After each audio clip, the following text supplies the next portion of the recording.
Alright, welcome everybody to another BD Boxing Film Analysis. This is your host, Mr. BDA, and I'm glad that everybody could be on board for this one. Fellas, in this episode, we're going to be taking a look at the upcoming Saul Canelo Alvarez versus Callum Smith super middleweight title fight. It's going to be taking place on Saturday, December the 19th in Texas. I believe it's the Zone, right there as you can see on the poster, that's going to be televising this fight. Now, on our podcast, we've had a lot of callers and panelists say that they feel that Canelo's gonna easily win this fight because of the fact that he's just that good and Callum Smith might not be that good and he's getting this relatively late notice. But I'm gonna tell you, I'm an optimist here, and I'm not saying that this is gonna happen, but what I'm gonna try to outline here is a path to victory for Callum Smith. And in this particular episode, we're gonna be focusing on the most important punch in boxing, and that is the jab. So without further ado, we're gonna be looking at Callum Smith's jab, so let's do that. Alright, so now on paper, in theory, the jab is the most important punch in boxing because it's the quickest punch in boxing. It's a straight line, it's your lead hand, and you can use it to score points and set up other attacks. Alright, so now Gennady Golovkin, who's one of the best jabbers and one of the most powerful jabbers in boxing, had some success against, well, not just some, a lot of success against Canelo Alvarez. Let me rewind that. And I'm just showing you some of the cleanest examples here, especially when it comes to distance from Gennady Golovkin. And this is against Kovalev, Canelo versus Kovalev. Kovalev taller than Golovkin. His jab maybe not as good, tad less good, tad less strong, but still a pretty powerful punch from a light heavyweight, and he had success against Canelo from afar as he was driving him back and during exchanges, as you can see right there. He just wasn't consistent enough with it. Now, Callum Smith is a good jabber, and you know, if you're as tall as the guy is, he's what, like 6 feet 2 inches tall or 6 feet 3 inches tall, something like that. Freakishly long. This is against George Groves, who's a slick fighter. That's right, I said slick. By the way, I don't understand why George Groves throughout his career started looking more and more like Billy Corgan from the Smashing Pumpkins, but hey, that's his business, not mine.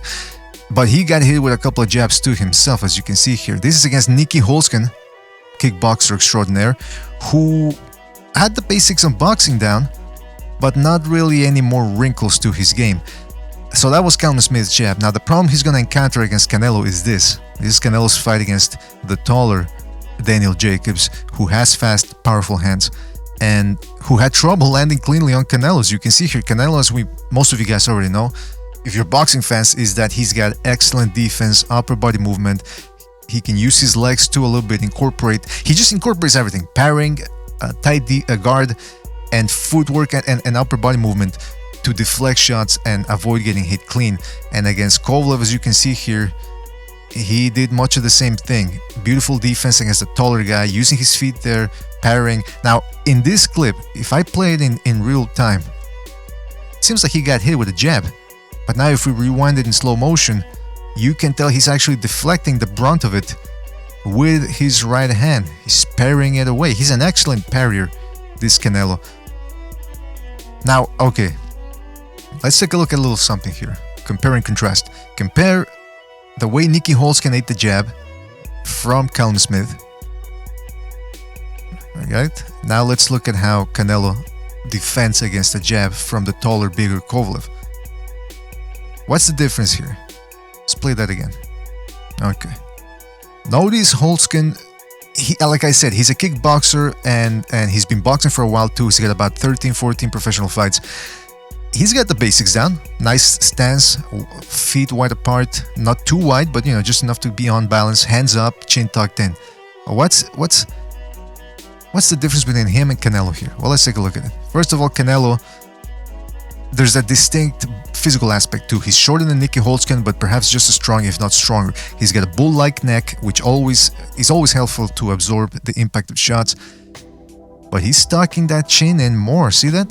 As he's getting closer to Kovalev, he's getting more and more compact, which is standard basic procedure when it comes to boxing. So see how he's tucking his chin in more and more to absorb the impact of that jab. Second of all, let's take a look at Holzken again. Look at the space between his elbows. As he's moving the hands up as the jab's incoming, which means he saw it coming.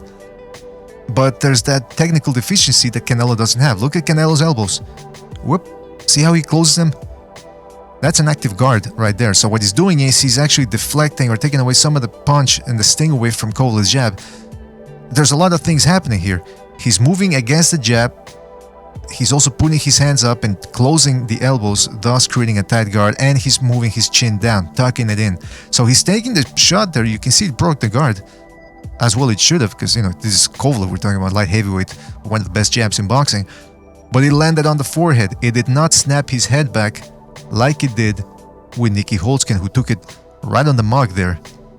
So in the long haul, if you're taking a jab on your forehead but it's not snapping your head back, it's not going to place that much damage on your spinal column, which in the long run ends up tiring you, preventing you from moving your head and even your legs, and then you're sitting duck for more jabs and thus more power punches, and then that's all she wrote.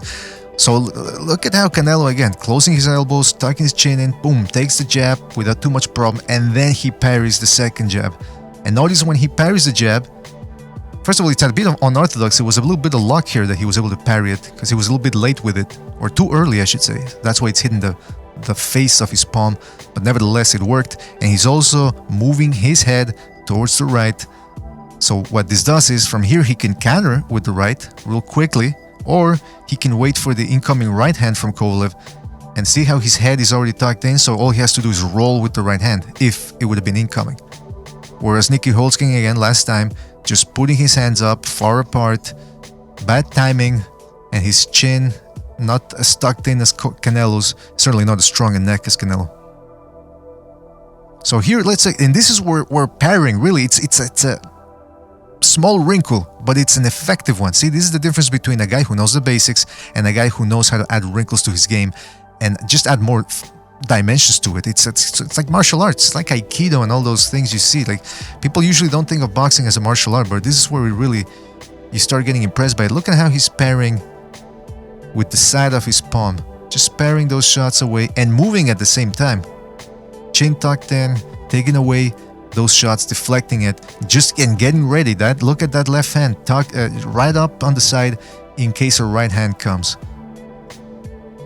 And here again, Kovalev doing his standard combo, which is to lead with the right and then try to set up a gap with the jab. So Canelo parries it with the left and then parries the left with his right, while at the same time moving away from it. So here again, he could counter with a right, or he's in position by changing levels to roll with Kovalev's right, or if he doesn't want to roll with it, he can just lean back and make the right hand miss. Of course, the right hand didn't come here. And this really tired Kovalev out, as you can see here, trying to set up clinches, buying time. Kovalev had mediocre stamina for a guy at his level. He got tired against later Alvarez in the first fight, got sloppy, got knocked out. He was tiring against Ward in the second fight, in the first one too as well in the middle rounds. He almost got stumped by Yard in the sixth. So this type of pressure from a guy being able to parry shots while moving forward, moving his head, scoring counters, that can tire a guy out. So Callum Smith's going to have to watch out for that. Now, we saw Callum Smith having success with his jab against guys like Groves and Nicky Holtzken, but he had a lot of trouble against a guy in John Ryder, who's similar to Canelo physically, 5 feet 9.5, so like half an inch taller than Canelo, very strong as well, bullish. But look at how he moves his head. Never really staying in place, rolling with the shots, using his shoulders to roll with them, moving the head, using his hands to parry shots, like there. Callum Smith had a lot of trouble landing his right hand because Callum Smith was able to stay in place, move his head just a little bit, but at the same time using his hands to parry the right hands. Notice how his hands never really stray away too far away from him. So this is what really gave Callum Smith a lot of trouble, and why a lot of people feel that Canelo's going to have an easy time against Callum Smith, because Ryder did. And Ryder did cause a lot of trouble, and Canelo's much better than Ryder. But I got a question, is he really that much better when it comes to defense? Because I mean, if you look at Ryder's last fight too, he looked sensational.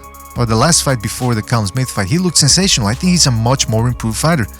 And even then though, Callum Smith had some success, as always, with his jab, as we can see here. Nice long jab, keeping the shorter man at bay. Trying to set up some right hands there. Now this is what he's going to have to do against the shorter Canelo. Okay, Callum Smith 6 feet 3 inches tall, right? and he's got like a 70-something inch.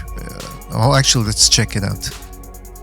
He's Callum Smith. Let me put it up for you guys to see here. Alright, he's 6 feet 3 inches tall, and he's got a 78-inch reach. Canelo has he's 5 feet 8 inches tall and a 70.5-inch reach. So fellas, what does that mean? 8-inch reach advantage. So he's gonna be, Callum Smith can use this to his advantage, and one of the ways he can do that is by establishing the jab like this. Don't lean too much. Don't lean forward and give out your advantage, give up your advantage. Don't bend down either. But see how he's stepping in there with a jab, and this is the distance he wants to be at to prevent him from being countered. Here, more jabs, doubling up on it, tripling up on it. See, it is the thing though, don't bend over too much, because Canelo is gonna come in with those quick counters of his. Here he is again, trying to set up a right with the jab. Now here, this is an interesting clip here. He timed John Ryder's rhythm. See how John Ryder's moving back, and then he's gonna rock forward again, and just as he's rocking forward, boom, Callum Smith catches him with a jab. This is what people, when they say, oh, picking up his rhythm, happens at a subconscious level, but it's possible to do, and this is what Callum Smith's showing some IQ in there. Again, snapping that jab. This again against Nicky Holzken. This is where he wants to be with that jab. Notice how he extends it fully. Boom. This is where he wants to be. Stepping in with it, strong jab, snapping the head back, but at the same time, not getting too close. Now, when you're a taller guy, it comes with advantages. If you've spoken to professional fighters before, or even high-level amateurs, even when they step in there with a tall guy who's not as good as them, it takes them a while to get used to the height. When they think they're out of range for a shot, the guy can hit him with that because he's so tall, and it takes time for these good boxers to adapt to it. And so what can Callum Smith do with that is screw Canelo over with the height and the reach, which is something that Canelo's not going to be used to. So what he can do, Callum Smith, is jab, and just when the other guy thinks he's in reach or range for a counter, you lean back. Use your advantage. Boom, lean back. Now, of course, the counters from Canelo are going to be coming in quicker than Nicky Holzken, so you see here a little bit too slow with the counter. Callum Smith saw it coming. This is a beautiful move from Callum Smith. Now, just real quick, I want to focus on this one. What did he do here? He jabbed him, lean back, jab. All right, let's take a look at that again, real time. All right, now slow motion. So he jabs him. Holzken doing a good job of parrying that shot, or pulling it up with his guard there finally. So he's trying to counter again. Too slow a counter, but nevertheless, it's quick in real time. So he tries to counter with the right. Callum Smith leans back, thus, because here he's sort of baiting Holzken, making him think I'm in range for the counter. Just a little lean back, whoop, no longer in position. Look at Callum Smith's feet. Okay, look at the lead foot. Here he leans back, right? So if he retreats on his rear leg, he's gonna be backing up while leaning back, meaning he's gonna be off balance, like Wilder does. Why does Wilder sometimes stumble upon himself and almost fall down when he's leaning back? Because he's leaning back and retreating on his back leg. All the weight's already in the back. So what you're supposed to do if you're leaning back is what Callum Smith does, which is he retreats with his lead leg. See how he pulls it back just an inch, and then the right foot follows. So that keeps you in balance and allows you to do this fencing style type of boxing, amateur style. Boom. And when Golovkin had success against Canelo is when he did that. See, Golovkin is not nearly as tall as Callum Smith, but because he's so well schooled and understands distance so well. I mean, this guy, remember, he had a historic amateur career because he knows how to box and he knows a thing or two about range. Lean back, makes Canelo miss just a little bit, and boom. And also notice how it's almost like fencing. It's almost like he's got a sword in his hand and he's jabbing Canelo with it, boom. And that's a hard jab. Look at how he pushed the bullish Canelo back with that jab. Now, Callum Smith's jab is not as strong, but as you can see, it's an effective jab, and he can do essentially the same thing Golovkin did in that last clip. lean back, jab, lean back, jab, lean back, jab, lean back. Or he can duck under the right, weave under it, and pivot away. Or he can do what Golovkin's doing here, which is jabbing off the hook. See that?